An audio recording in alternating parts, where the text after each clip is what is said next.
Sir. Dushyant 5 minute wait करो, फिर हम क्लास स्टार्ट करेंगे। ठीक है। Okay sir, okay sir.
ठीक है, सो हम स्टार्ट करते हैं। मेरी वॉइस ऑडिबल है और स्क्रीन विजिबल है ऑनलाइन।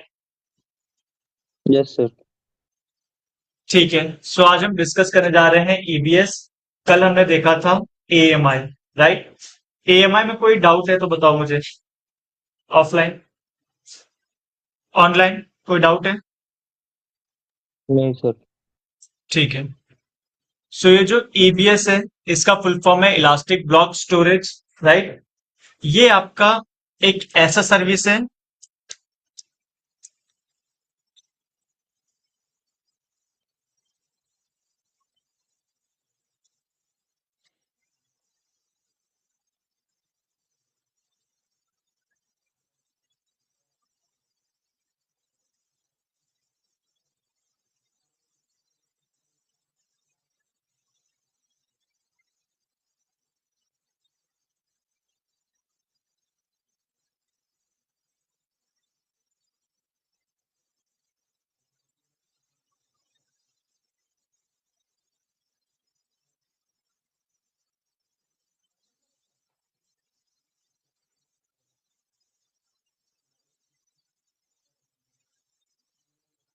ठीक है। सो ये है आपका इलास्टिक ब्लॉक स्टोरेज। ये जो सर्विस है, ये सर्विस आपको प्रोवाइड करेगी virtual storage, virtual hard disk, virtual SSD, right. जैसे अगर हम फिजिकल मशीन की बात करें, राइट, सपोज ये आपका एक फिजिकल लैपटॉप है या डेस्कटॉप है। सो इसके साथ ऑपरेटिंग सिस्टम को स्टोर करने के लिए आप सी ड्राइव क्रिएट करते हो, राइट, स्टोरेज के थ्रू। ठीक है। तो यहां पे आपको ये जो स्टोरेज मिल रही है ईबीएस, ये आपको प्रोवाइड करेगा परसिस्टेंट स्टोरेज। ठीक है। परसिस्टेंट स्टोरेज का मतलब ये है कि यहां पे जो आपका डेटा स्टोर होगा वो परमानेंट होगा। क्लियर है। अब इसे कहते हैं इलास्टिक ब्लॉक स्टोरेज। तो डेटा के कुछ टाइप्स होते हैं, डेटा स्टोर करने के कुछ टाइप्स होते हैं, जैसे कि ब्लॉक लेवल स्टोरेज। ठीक है। जैसे हो गया आपका ब्लॉक लेवल स्टोरेज।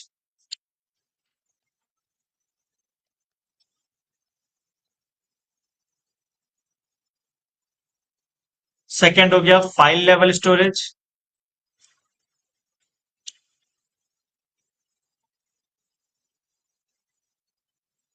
और थर्ड हो गया ऑब्जेक्ट लेवल स्टोरेज। ये टाइप्स ऑफ, हाँ, ये टाइप्स ऑफ स्टोरेज है, राइट। तो ये जो आपको ईबीएस मिल रहा है, इनफैक्ट जो आप अपने लैपटॉप या डेस्कटॉप में एक्सेस करते हो या अपने मोबाइल में यूज करते हो स्टोरेज, वो होता है आपका ब्लॉक स्टोरेज। ब्लॉक स्टोरेज का मतलब ये है, फॉर एग्जांपल ये जो आपका लैपटॉप है इसके साथ आपका एसएसडी है, राइट, ये 1 GB का या 1 TB का। ठीक है। ये आपका 1 TB एसएसडी है, एसएसडी कह लो या एचडीडी कह लो, राइट। अब अब ये जो 1 TB का एसएसडी है, इसमें आपका जो भी डेटा होगा, राइट, सपोज ये आपका डेटा है, देन ये आपका डेटा है, ठीक है, देन ये भी आपका डेटा है। क्लियर। ये तीनों आपके डेटा है, राइट। तीनों अलग अलग फॉर्मेट के हैं, तीनों अलग अलग साइजेस के हैं। क्लियर है। मान लो इसका जो साइज है वो है आपका 10 MB। ठीक है। इसका साइज जो है वो है आपका 100 MB। और ये जो है ये है आपका 2 MB। क्लियर है। सो अलग अलग टाइप के डेटा, अलग अलग साइज है, अलग अलग फॉर्मेट है। क्लियर है। अब ये सब डेटा आपके स्टोर होते हैं एसएसडी में। क्लियर है। कैसे होते हैं? सो एक्चुअल में जब आप ये स्टोरेज लेके आते हो first time, right, brand new लेके आते हो, सो आपका यहां पे ब्लॉक क्रिएट करते हो आप। ठीक है। ये ब्लॉक तब क्रिएट होगा जब आप फाइल सिस्टम कॉन्फ़िगर करोगे। मतलब मान लो आपने एक 1 TB का स्टोरेज परचेस किया, राइट, और अगर आप उसे कनेक्ट करके यूज करोगे तो वो आपका एक्सेस नहीं होगा, शो ही नहीं करेगा कि आपने कोई डिवाइस कनेक्ट किया है। क्लियर है। नॉर्मल। तो आपको क्या करना होता है, सबसे पहले इसे आप कॉन्फ़िगर करोगे। ठीक है। स्टोरेज को भी कॉन्फ़िगर करना होता है ताकि अपने डेटा को स्टोर कर पाओ, राइट। तो कॉन्फ़िगर करने का मतलब यहां पे ये है कि आप सबसे पहले एक फाइल सिस्टम कॉन्फ़िगर करोगे। ठीक है। फाइल सिस्टम क्या होता है? फाइल सिस्टम ये बताता है कि आपका डेटा कैसे वहां पे स्टोर होगा, क्या साइज होगा आपके ब्लॉक का। ठीक है। क्या उसमें सिक्योरिटी फीचर्स होंगे और बाकी फीचर्स क्या क्या होंगे। जैसे अगर आप यहाँ पे चेकआउट करोगे विंडो ई, तो दिस पीसी, ये मेरे पास दो पार्टीशन बने हुए हैं, राइट। अगर मैं यहाँ पे राइट क्लिक करता हूं और मैं प्रॉपर्टीज में आता हूं, राइट, तो देखो यहाँ पे ये आपका फाइल सिस्टम क्या है, एनटीएफएस। क्लियर है।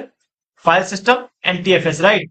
ये आपका एक लेटेस्ट फाइल सिस्टम है, मतलब पुराना हो चुका है, लेकिन आज की डेट में जितने भी सिस्टम आप यूज करते हो विंडोज के, वहां पे ये एनटीएफएस फाइल सिस्टम से फॉर्मेट होना कंपलसरी है। आपने सुना होगा डिस्क फॉर्मेट कर देते हैं, लैपटॉप फॉर्मेट कर देते हैं, मोबाइल फॉर्मेट कर देते हैं, राइट। तो फॉर्मेट करने का मतलब आपका डेटा इरेज करना ही नहीं होता है। फॉर्मेट करने का मतलब होता है कि आप फाइल सिस्टम कॉन्फ़िगर कर रहे हो, और फाइल सिस्टम कॉन्फ़िगर करने के लिए आपको अपना डेटा इरेज करना पड़ता है।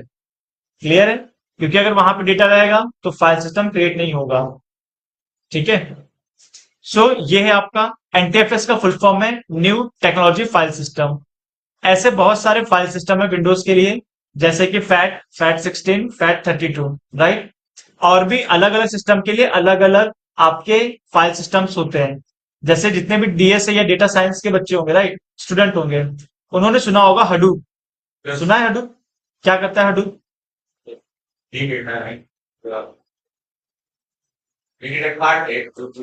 हाँ, तो बिग डेटा का पार्ट है, राइट। ये करता क्या है?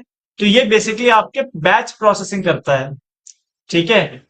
हडूप हो गया, फिर आपका अपाचे स्पार्क हो गया। ये दोनों जो हैं ये आपके क्या बोल रहा था मैं, बैच प्रोसेसिंग है, डेटा प्रोसेसिंग करने के लिए यूज किए जाते हैं, ठीक है। सो जो हडूप है, हडूप के लिए जो फाइल सिस्टम यूज होता है उसे कहते हैं एचडीएफसी, हडूप फाइल सिस्टम। तो वो जो एचडीएफसी है वो हडूप फाइल सिस्टम, हडूप के अकॉर्डिंग, हडूप सॉफ्टवेयर के अकॉर्डिंग डेटा को कलेक्ट करके स्टोर करता है, ठीक है। तो हर एक फाइल सिस्टम में अलग अलग है। जैसे यहाँ पे अगर चेकआउट करोगे तो ये आपका एनटीएफएस से फॉर्मेटेड है, राइट। तो एनटीएफएस में देखो आपका कोटा आ रहा है, ठीक है। कोटा का मतलब ये है, यहाँ पे आप रीड करो क्या लिखा है ये।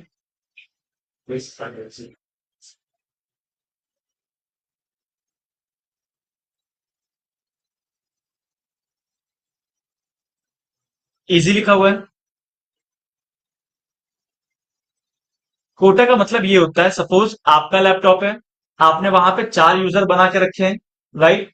अब हो सकता है कि उसमें से एक यूजर बहुत ज्यादा डेटा स्टोर कर रहा है, और आपका अगर 512 जीबी का स्टोरेज है तो एक ही यूजर वो 512 जीबी फिल कर देगा, पॉसिबल है, राइट। तो बाकी यूजर्स क्या करेंगे? वो तो फिर काम ही नहीं कर पाएंगे। तो यहाँ पे ये ऑप्शन मिलता है कि आप यूजर स्पेसिफिक कोटा सेट कर दो, कि यूजर ए को मिलेगा 50 जीबी, यूजर बी को मिलेगा 50 जीबी, यूजर सी को मिलेगा 100 जीबी, और यूजर डी को मिलेगा 15 जीबी। जितना आप देना चाहो कोटा सेट कर दो, तो वो उससे कभी भी एक्सीड नहीं करेगा, ठीक है। आपके पास एक लिमिट आ गई है कि इस यूजर को इतना दोगे तो वो यूजर सिर्फ उतना ही डेटा स्टोर कर पाएगा, क्लियर है। तो ये आपको एनकेएफएस फाइल सिस्टम में मिलता है। इनफैक्ट यहाँ पे अगर आप चेकआउट करोगे सिक्योरिटी में, तो यहाँ पे आप परमिशंस भी दे सकते हो कि कौन क्या एक्सेस कर सकता है, ठीक है। देन जनरल में आ जाओ। सो यहाँ पे आप कंप्रेस कर सकते हो, ठीक है। कंप्रेस का मतलब क्या होता है?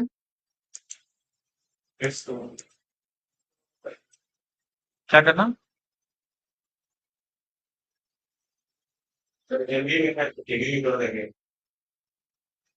जरूरी नहीं केबी में हो जाए, बस उसका साइज थोड़ा सा साइज छोटा होता है कंप्रेस करना, डेटा बिल्कुल। हो जाता मतलब जो डेटा है, आप बिल्कुल सही कह रहे थे, डेटा जो है अगर लास्ट डेटा जो भी साइज है, राइट, तो उससे कम कर देना डेटा को। डेटा वही रहेगा, बस उसका साइज कम हो जाएगा। अब ये होता कैसे है? सपोज मेरा नाम है सागर, राइट, तो मेरे नाम में 2 ए है, राइट। तो जब आप कंप्रेस करोगे तो उसमें से एक ए ये निकाल देगा, SAGR कर देगा, राइट। एक ए को वहां पे रेफरेंस पे रखेगा कि हाँ एक ए यहाँ पे था, क्लियर है। तो ऐसे अगर आप कोई लाइन लिखते हो उसमें जितने भी सेम वर्ड आते हैं, राइट, जैसे ऑफ हो गया या कोई वर्ड हो गया, राइट, तो वो उसको हटा देता है। जैसे आपका एक पैराग्राफ है, उसमें 10 वर्ड हैं ऑफ के, ठीक है, तो वो एक को रखेगा, बाकी 9 को निकाल देगा, लेकिन उसका रेफरेंस वहां पे बना रहेगा कि जब आप उसे अनकंप्रेस करते हो, डीकंप्रेस करते हो, राइट, तो वो आपको वापस से पूरी चीजें लाके दे देगा, क्लियर है। तो ऐसी चीजें भी होती हैं। तो ये फीचर आपको मिलता है एनटीएफएस में, क्लियर है। और एक जो मेन फीचर है वो यहाँ पे ये है कि जैसे ये आपने फाइल सिस्टम यहाँ पे कॉन्फ़िगर कर दिया, राइट, फाइल सिस्टम कॉन्फ़िगर कर दिया एनटीएफएस, एनटीएफएस, राइट। तो जब ये फाइल सिस्टम कॉन्फ़िगर करोगे और ये है आपका ब्लॉक लेवल स्टोरेज, मतलब आपका जो भी डेटा स्टोर किया जाएगा, राइट, आपने सपोज फाइल सिस्टम कॉन्फ़िगर किया और उसी टाइम पे आपने एक ब्लॉक का साइज मेंशन कर दिया कि जो आपके ब्लॉक्स क्रिएट होंगे उसका साइज होगा 1 MB, ठीक है। अब डेटा का जो भी फॉर्मेट होगा, जो भी साइज होगा, राइट, वो उसे ब्रेक करेगा।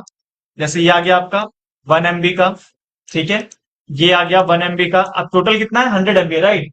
तो ये 1 MB के ब्लॉक्स में डिवाइड करेगा इसे, क्लियर है। और 100 ब्लॉक्स क्रिएट करेगा इस पर्टिकुलर डेटा का, और हर एक ब्लॉक अलग अलग जगह पे स्टोर किया जाएगा, ठीक है, सेम लोकेशन पे नहीं रहती है, राइट।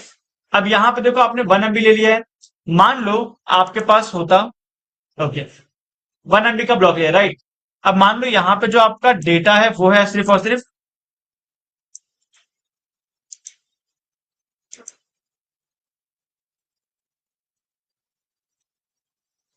भी ले लेते तो ज्यादा सही है, ठीक है।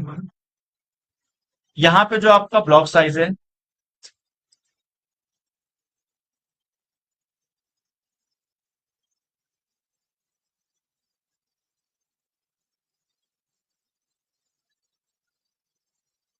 आपने ब्लॉक साइज लिया है 2 MB, ठीक है। और आपका जो डेटा है वो है मान लो कि आपका डेटा है 1 MB का, ठीक है। सेकंड डेटा ये आपके 3 MB का है, देन ये दूसरा डेटा आपके 2 MB का, ठीक है। ये है आपका 1 MB, ये है आपका 3 MB और ये है आपका 2 MB। क्लियर है। तो जब एनटीएफएस नहीं था, एनटीएफएस के पहले वाले जो फाइल सिस्टम थे जैसे कि FAT16, FAT32, राइट, तब क्या होता था कि अगर आपने ब्लॉक साइज 2 MB चूज किया है, राइट, और आपका डेटा सिर्फ 1 MB का है, तो ये क्या करेगा, आपका ये डेटा यहाँ पे प्लेस कर देगा, ठीक है। और ये ब्लॉक जो यूज करेगा वो करेगा 2 MB का, ठीक है। मतलब जो ब्लॉक है वो है 2 MB का और एक्चुअल में आपका डेटा स्टोर हुआ है 1 MB का। तो आपका 1 MB जो स्टोरेज है वो वेस्ट हो चुका है। क्लियर है, समझ गए। अगर फिर ये 3 MB का डेटा यहाँ पे स्टोर करोगे आप, तो ये क्या करेगा, ये जो यहाँ पे बचा हुआ है, राइट, 1 MB बचा हुआ है ना, तो यहाँ स्टोर नहीं करेगा, वो यहाँ स्टोर करेगा 1 MB, 2 MB, 3 MB, और ये आपका वेस्ट हो गया। और यहाँ पे ये 3 MB के जगह पे 4 MB कर देगा, क्योंकि 2 के ब्लॉक बन रहे हैं ना। तो 2 MB का ब्लॉक यहाँ पे बन गया और 1 MB का बचा यहाँ पे, तो उसके लिए 2 MB का ब्लॉक अलग से क्रिएट करेगा। तो जो डेटा था वो था आपका 3 MB का, लेकिन जो ब्लॉक क्रिएट हुआ वो क्रिएट हुआ 4 MB का। तो यहाँ पे जो स्टोरेज है वो आपका वेस्ट हो गया। कैसे, तो 1 MB का स्टोरेज वहां पे वेस्ट हो गया, राइट। ये FAT1632 में था। क्लियर है। अब ये एनटीएफएस क्या करता है, सपोज ये 1 MB का है तो ये आ गया 1 MB, और आपने ब्लॉक साइज दिया था 2 MB, तो ये 2 MB पूरा ले लेगा, राइट, ब्लॉक साइज। लेकिन जैसे ये 3 MB का है, राइट, तो 3 MB वाला यहां से स्टोर करेगा। ये आपका 1 MB हो गया, ये आपका 2 MB हो गया और ये आपका 3 MB हो गया। क्लियर है। एनटीएफएस में तो उसी को ओवरलैप कर देता अगर स्पेस है वहां पे। तो इससे देखो आपका जो साइज है वो बच चुका है। क्लियर है। तो ये कुछ फीचर्स थे एनटीएफएस में। तो आज की डेट में जितने भी आप सर्वर देखते हो विंडोज के, इवन लैपटॉप्स, जितने भी विंडोज के ऑपरेटिंग सिस्टम आप यूज कर रहे हो, क्लाइंट या सर्वर ऑपरेटिंग सिस्टम, सब में आपका एनटीएफएस फाइल सिस्टम होना कंपलसरी है, क्योंकि ये आपको बहुत सारी नई चीजें देता है और जितने भी सर्वर डिप्लॉय करोगे सबके लिए इंपॉर्टेंट है, ये एक टाइप का मैंडेटरी ही है। क्लियर है। ओके, सो ये जो ये हो गया आपका ब्लॉक लेवल स्टोरेज। समझ में आया ब्लॉक लेवल स्टोरेज क्या होता है। ब्लॉक लेवल स्टोरेज का सिंपल सा मतलब ये है, जो भी आपका डेटा होगा उसे ब्लॉक्स में डिवाइड करके स्टोर किया जाएगा। क्लियर। देन है आपका object level storage. Object level storage में क्या होता है, जो भी आपका डेटा है, सपोज ये आपका डेटा है, ये आपका डेटा है, देन ये आपका डेटा है। क्लियर। अलग अलग साइज, अलग अलग फॉर्मेट है, राइट। तो ये इसे एज अ ऑब्जेक्ट ट्रीट करता है। मतलब 1 MB का डेटा है तो 1 MB का ही ऑब्जेक्ट है। क्लियर है। 5 MB का डेटा है तो 5 MB ही ऑब्जेक्ट है। 100 MB का डेटा है तो वो 100 MB ही है। क्लियर है। और जब इसे स्टोर किया जाएगा तो ये एज इट इज स्टोर होगा कि 1 MB का है तो 1 MB पूरा स्टोर होगा, 5 MB तो 5 MB पूरा होगा, 100 MB तो 100 MB पूरा ही होगा। ब्लॉक्स में डिवाइड नहीं किया जाएगा। क्लियर है। अब आता है आपका फाइल लेवल स्टोरेज। तो फाइल लेवल स्टोरेज में क्या होता है, आपका नेटवर्क यूज किया जाता है।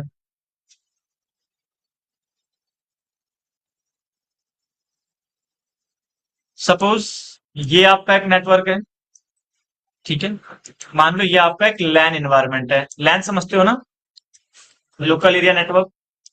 और इस लैन के अंदर आपके पास 3 सिस्टम है, ठीक है। ये हो गया आपका S1, ये हो गया आपका S2, ये हो गया आपका S3। क्लियर, 3 सिस्टम हो गए। अब ये सिस्टम स्टोर करेंगे डेटा को। सपोज ये एक फोल्डर है, राइट।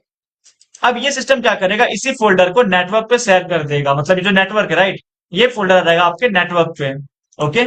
और अगर आपने परमिशन दी होगी तो ये जो यूजर्स हैं ये भी इसे एक्सेस कर पाएंगे। जैसे आप गूगल ड्राइव यूज करते हो तो गूगल ड्राइव में आप क्या करते हो, फोल्डर क्रिएट कर दिया गूगल ड्राइव के ऊपर और उसे शेयर कर दिया, पब्लिक कर दिया, या किसी स्पेसिफिक जीमेल को परमिशन दे दिया कि ये यूज कर पाएगा। तो वो क्या करता है, जीमेल जहां पे लॉगिन होगा वहां पे उस फोल्डर को एक्सेस कर पाएगा, राइट। तो सेम चीज यहाँ पे है कि यहाँ पे हमारा एक नेटवर्क है और इसी नेटवर्क में हमने एक फोल्डर को शेयर कर दिया है। जैसे कि ये मेरे पास देखो एक फोल्डर है S3 नाम से, राइट क्लिक करो यहाँ पे और प्रॉपर्टीज में जाओ, शेयरिंग का ऑप्शन है यहाँ पे, शेयर, यहाँ पे आप शेयर कर सकते हो, ठीक है, या फिर कैंसिल करो और एडवांस शेयरिंग में जाओ तो यहाँ से आप शेयर कर सकते हो, शेयर दिस फोल्डर।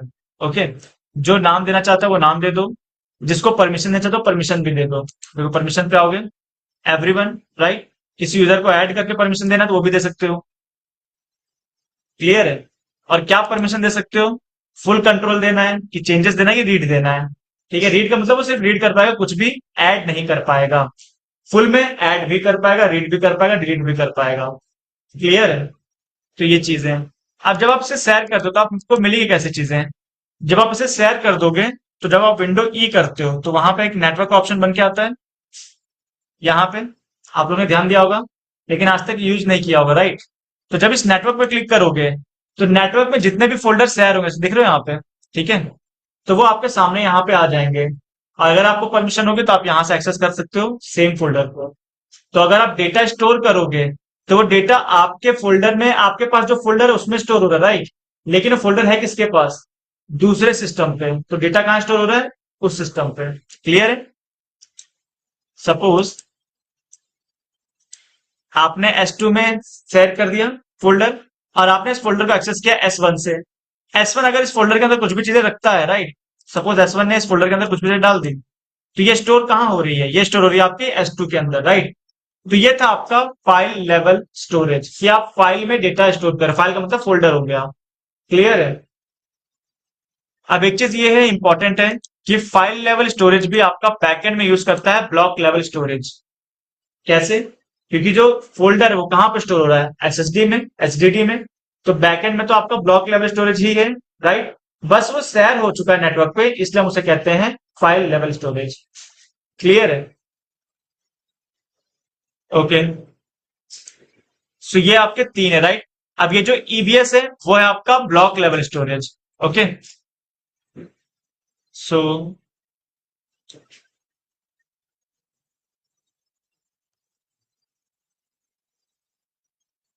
अब ये जो ईबीएस है, ठीक है, ईबीएस, ईबीएस में दो टाइप के वॉल्यूम होते हैं, एक है आपका रूट वॉल्यूम और सेकंड है आपका डेटा वॉल्यूम। ये दो टाइप के वॉल्यूम है आपके पास, राइट। रूट वॉल्यूम तब क्रिएट होता है जब आप कोई इंस्टांस लॉन्च करते हो, ठीक है।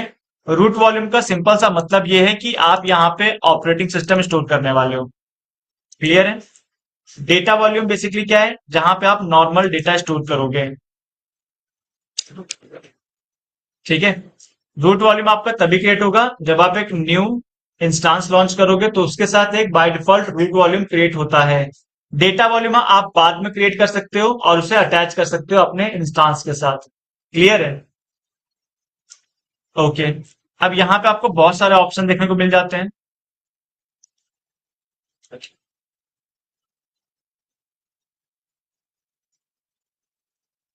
लॉग इन कर लेते हैं यहाँ पे।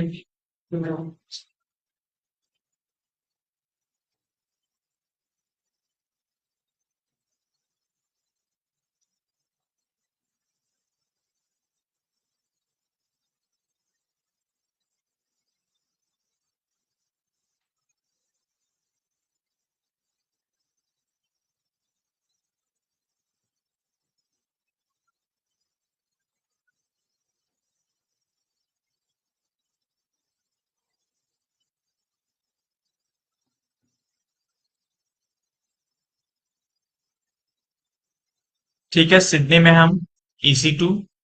अब ये जो ईबीएस है ये भी आपका EC2 का ही पार्ट है, राइट। यहाँ पे देखोगे इंस्टांस देख लेते हैं पहले कितने हैं। तो एक इंस्टांस है हमारे पास, और ये रहा आपका ईबीएस, इलास्टिक ब्लॉक स्टोरेज या इलास्टिक ब्लॉक स्टोर। ये आपका वॉल्यूम है, राइट। ईबीएस में जैसे EC2 के अंदर आप इंस्टांस क्रिएट करते हो, राइट, वैसे ही ईबीएस के अंदर आप वॉल्यूम्स क्रिएट करोगे, वॉल्यूम्स और स्नैपशॉट। स्नैपशॉट क्या होता है? स्नैपशॉट बेसिकली एक कॉपी होता है, ठीक है, और मेन आपका होता है वॉल्यूम। ये स्नैपशॉट कॉपी होता है उसी वॉल्यूम का। क्लियर है?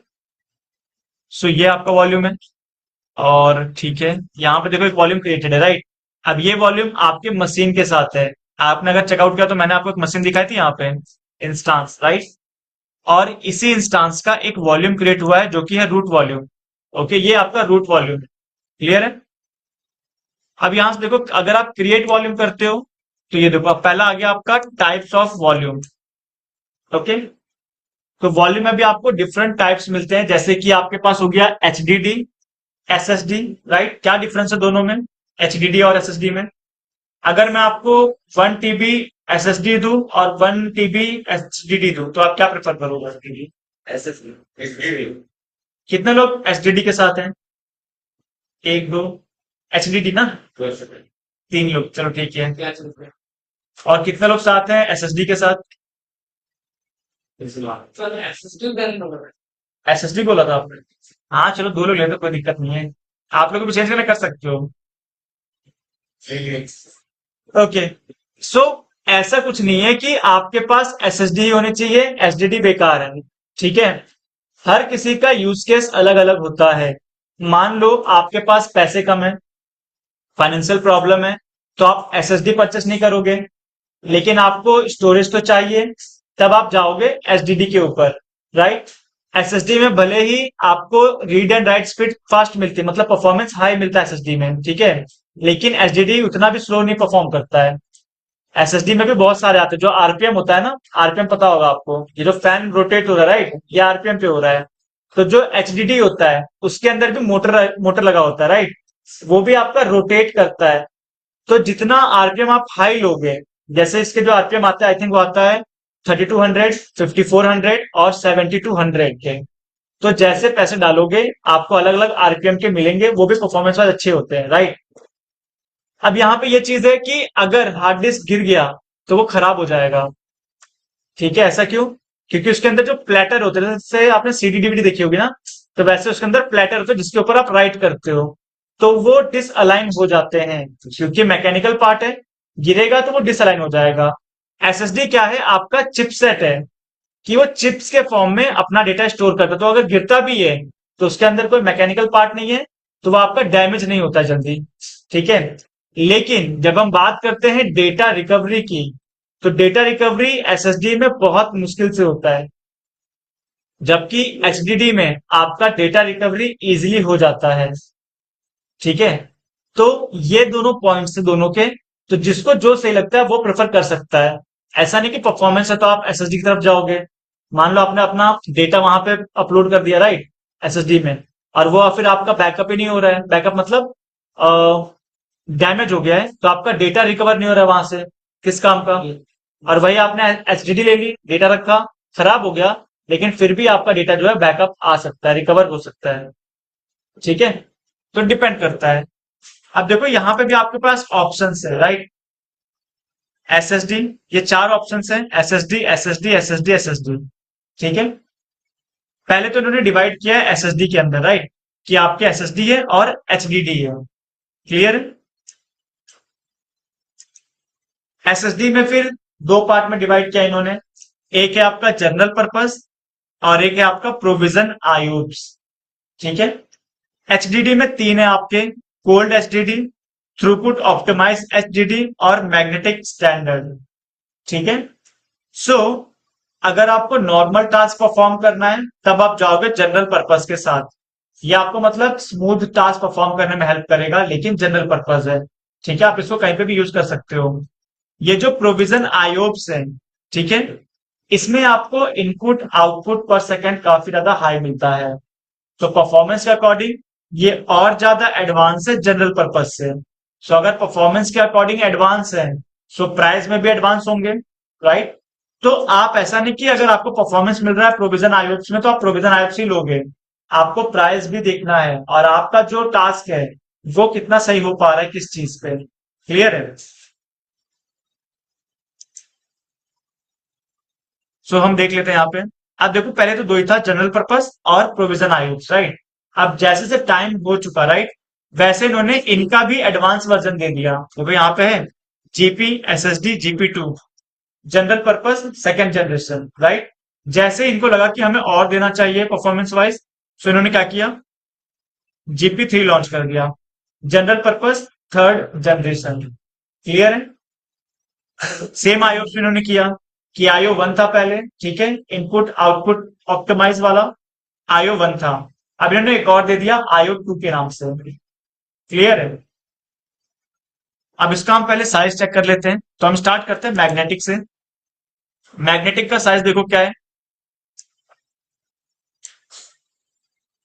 मिनिमम जो साइज है वो है 1 GB से लेके 1 TB तक का। अब ये टीबी नहीं है, ये है आपका TIB। टीबी और TIB में फर्क है, ठीक है।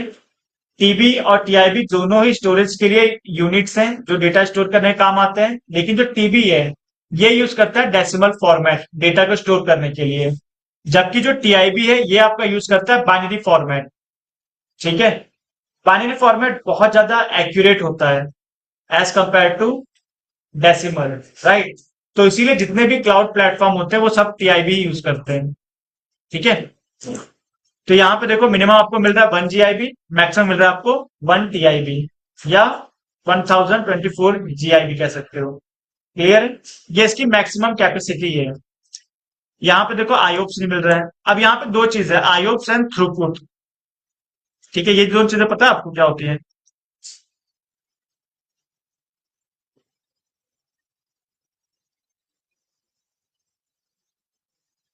तो ये दोनों ही आपके परफॉर्मेंस को मेजर करने के लिए यूज किए जाते हैं, आईओप्स एंड थ्रूपुट।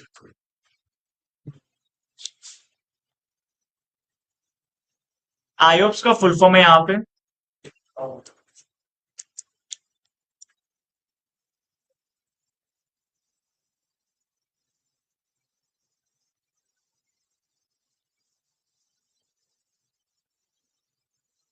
इनपुट आउटपुट पर सेकेंड, राइट।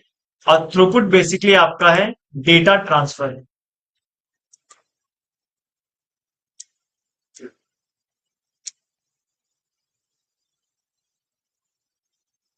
आईओप्स का मतलब होता है यहाँ पे, आईओप्स का मतलब होता है यहाँ पे रीड एंड राइट, और राइट और रीड कर लो।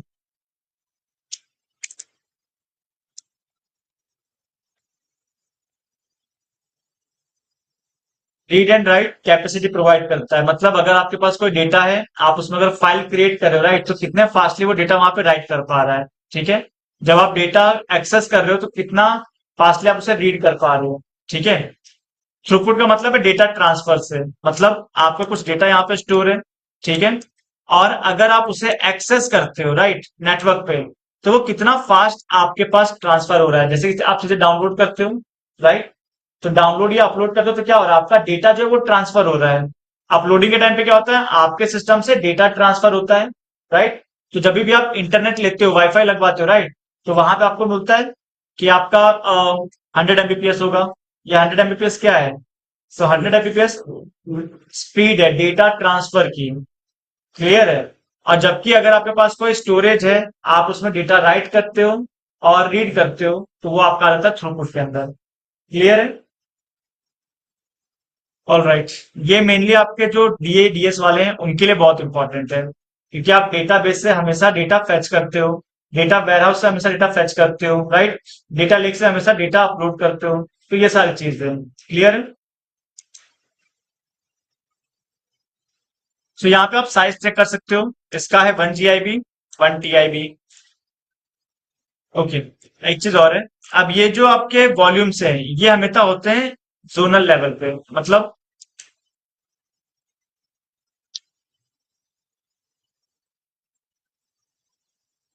आपको ग्लोबल इंफ्रास्ट्रक्चर याद आना चाहिए AWS का। सपोज ये आपका एक रीजन है मुंबई, या ले लेते सिडनी है, राइट। सिडनी। ठीक है, रीजन हो गया आपका ये। रीजन के अंदर क्या होता है? रीजन के अंदर ही डेटा सेंटर हो जाता है।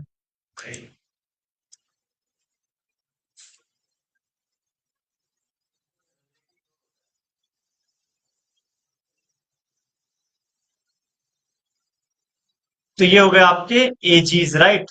अवेलेबिलिटी जोन, AG1, AG2 और ये है आपका AG3, availability zone 1, 2 and 3। Clear है? अब यहाँ पे क्या है आपका, इसके अंदर होते हैं आपके डेटा सेंटर्स। क्लियर है? इसके अंदर होते हैं डेटा सेंटर्स। तो जब आप एक इंस्टांस क्रिएट करते हो, एक VM क्रिएट करते हो, राइट? आपने एक VM क्रिएट किया, तो जब आप VM क्रिएट करते हो तो आपने अभी तक जब VM क्रिएट किया तो वो किसी ना किसी एजीज के अंदर क्रिएट होता है, राइट? अब ये एजी कैसे सेलेक्ट करते हो आप? तो एजी आप सेलेक्ट करोगे जब आप नेटवर्किंग में सबनेट चूज करोगे। जिस भी सबनेट में, मतलब जिस नेटवर्क में आप अपने वर्चुअल मशीन प्लेस करोगे, वो उसी जोन के अंदर क्रिएट होगा। ये पार्ट अभी हमने देखा नहीं है क्योंकि वो पार्ट है VPC का। क्लियर है? वैसे मैं आपको यहाँ पे दिखा देता हूँ जैसे। ठीक है, राइट क्लिक,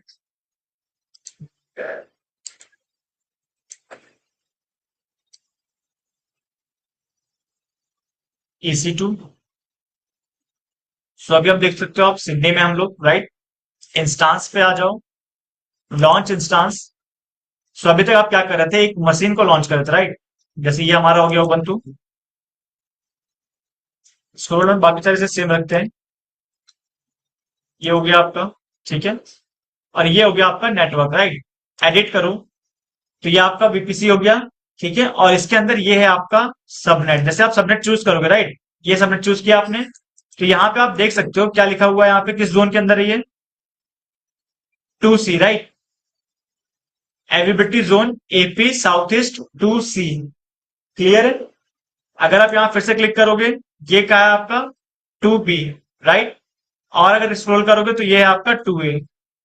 क्लियर है? तो 1, 2 and 3, AG1, AG2, AG3। Clear है? तो जब आप जिस भी सबनेट को चूज करोगे तो वो सबनेट जिस एजीज के अंदर होगा, आपकी मशीन वहीं पे क्रिएट होगी। क्लियर है? अगर आप यहाँ पे कोई प्रेफरेंस सेलेक्ट नहीं करते हो, मान लो आपने यहाँ पे अगर आप आओगे तो बाय डिफॉल्ट कोई भी प्रेफरेंस नहीं होता, राइट? No preference. तो ये अपने अकॉर्डिंग कोई भी सबनेट चूज कर लेता है। क्लियर है? तो ये होता है, राइट? तो जब आप वर्चुअल मशीन क्रिएट करते हो, सो वर्चुअल मशीन किसी ना किसी एजीज के अंदर क्रिएट होता है, राइट? सपोज आपका जो वर्चुअल मशीन है वो क्रिएट हुआ है यहाँ पे AG1 के अंदर, ओके? और वर्चुअल मशीन के साथ एक आपका वॉल्यूम भी क्रिएट होता है जिसे हम कहते हैं रूट वॉल्यूम। क्लियर है? ये आपका रूट वॉल्यूम है जो इसके साथ एसोसिएटेड है। ठीक है, कलर चेंज कर लेते हैं इसका। ये आपका रूट वॉल्यूम है, ठीक है? अब जब वॉल्यूम में आते हो तो वॉल्यूम आपका क्रिएट होता है, यहाँ पे अगर चेक करोगे तो वॉल्यूम भी आपका क्रिएट होता है एजी लेवल पे। तो यहां से आप सेलेक्ट कर सकते हो कि कौन सा एजी सेलेक्ट करना है आपको। क्लियर है? तो आपको ये याद रखना होगा कि आपका मशीन, राइट, आपका मशीन जिस जोन के अंदर है, आप वॉल्यूम उसी जोन के अंदर क्रिएट करोगे। ठीक है? तभी आप इस वॉल्यूम को इसके साथ एसोसिएट कर पाओगे। अगर आपका वॉल्यूम AG3 में है, मतलब डिफरेंट जोन में है, और आपका मशीन डिफरेंट जोन में है, तो ये आपस में कनेक्ट नहीं होंगे। क्लियर है? तो आपको हमेशा सेम AG ही सेलेक्ट करना होगा। ठीक है? तो अब मैं क्रिएट नहीं करूंगा, इसका हैंड्स ऑन हम कल करेंगे।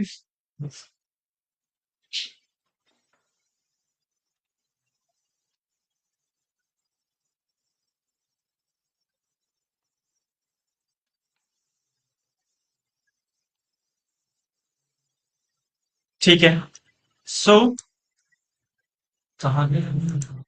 ये क्लियर है कि ये जोन क्या है? क्लियर है? जोन क्या है? आपका जो वॉल्यूम क्रिएट होगा वो जोनल सर्विस है। ठीक है? तो जिस मशीन के साथ आप वॉल्यूम एसोसिएट करना चाहते हो, आपको उसी जोन के अंदर वॉल्यूम भी क्रिएट करना होगा जिस इंस्टांस से आप एसोसिएट करना चाहते हो, राइट? इनक्रिप्ट करना चाहते हो तो यहाँ पे इनक्रिप्शन का भी ऑप्शन है कि आप इनक्रिप्ट कर दो। क्लियर है? अब हम आते हैं सेकंड में, आपका है throughput optimise HDD ST1, right? यहाँ पे आप साइज देखो, साइज इंक्रीज हो चुका है।